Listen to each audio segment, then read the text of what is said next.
Le marabout dépasse Dieu, les propos de Mitumba qui choquent. Pour plus d'informations sur ce sujet, retrouvez-nous après le générique. Mais avant de commencer, n'oubliez pas de vous abonner et d'activer la cloche de notification pour ne pas manquer nos prochaines vidéos. Bon visionnage.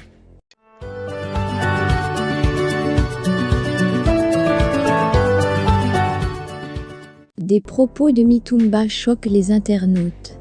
Il ne les a pas dit dans la vraie vie. On les retrouve dans un épisode de la série Madame Monsurla. Série Madame Monsieur est depuis quelques heures au cœur d'un scandale. Un épisode diffusé a visiblement mis les internautes en colère. Dans cet épisode, il semble clairement démontrer à travers le scénario que les marabouts et charlatans sont en mesure de résoudre un problème que Dieu n'a pas pu résoudre. Les chrétiens n'ont pas manqué de dénoncer ce sacrilège sur les différents réseaux sociaux. Les blogueurs ivoiriens, camerounais et d'ailleurs en ont fait leur affaire. Paul Gabriel, un artiste gospel ivoirien, s'est exprimé à ce sujet. Il invite les uns et les autres à ne pas se laisser berner par ce qui s'est passé dans la série.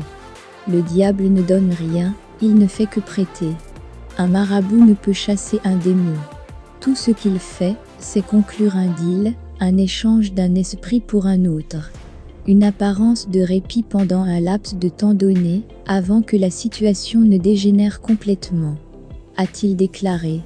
Il continue en déclarant que se moquer de Dieu en mettant en avant des pasteurs mis en échec par un démon, là où vont réussir des marabouts, n'a rien de divertissant. Plutôt, c'est de la propagande malsaine. Certains peuvent trouver cela divertissant, dit-il, jusqu'à ce que les moqueurs aient besoin de Dieu, et que leur marabout échoue. À ce moment précis, la blague changera forcément de camp. On ne joue pas avec Dieu, et que personne ne dit c'est juste du cinéma. Le cinéma est l'une des armes de propagande les plus puissantes qui existent. Que chacun fasse attention à ses actions, car elles seront forcément, certainement, assurément rémunérées. Cela dit, comme on fait son lit on se couche, a-t-il ajouté.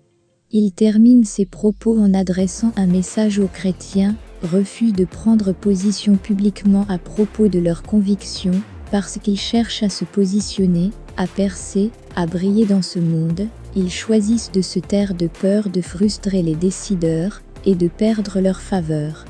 Il leur rappelle qu'ils ont volontairement décidé de laisser leur vie et destin entre les mains de ces décideurs.